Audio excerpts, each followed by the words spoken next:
And while there's plenty of dirt being dug up and tossed around in the course of the federal election, Brisbane's about to play host to some international experts as part of the 19th World Congress of Soil Science. It'll include a timely panel discussion: can mining and agriculture coexist? As we saw in our news summary, the issue has again been brought into stark relief by the chemical contamination linked to a coal gasification project at Kingaroy.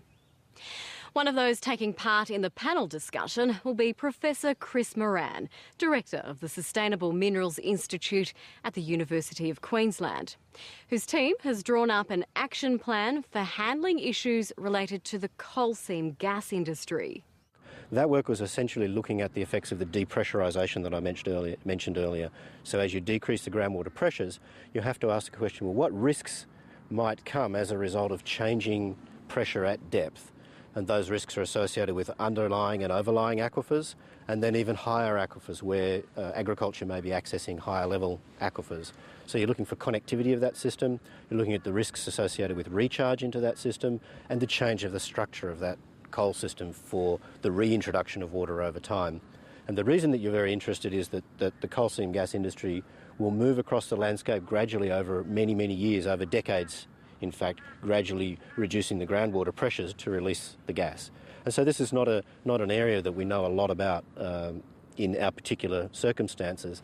And again, we need the data that comes through from the progress of the industry to inform what we do next at each step.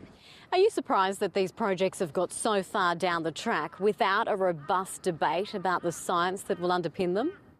I'm not. I think that particularly for coal seam gas, there are, as I say, various levels of knowledge that we have. The first level of knowledge we have about many of those coal seams is that the interburden, or the layers of material between the coal and the strata above and below many of these systems, are quite tight with respect to water movement.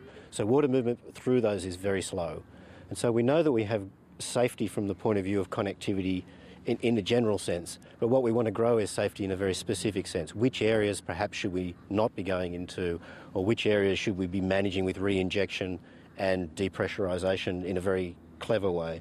So I'm not surprised in the sense that the balance between the development of an industry, the amount of time it will take, and our ability to bring information into that and to make good decisions, I think we should be able to get that balance. The critical thing is that the state government needs to keep investing, and the state government really needs, I think, to set up very good engagement processes with the industry as it develops.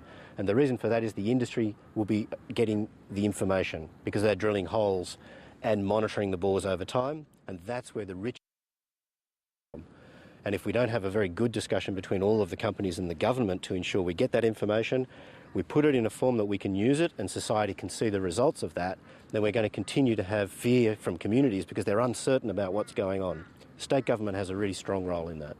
Professor Chris Moran, thanks for joining us on Landline. My pleasure.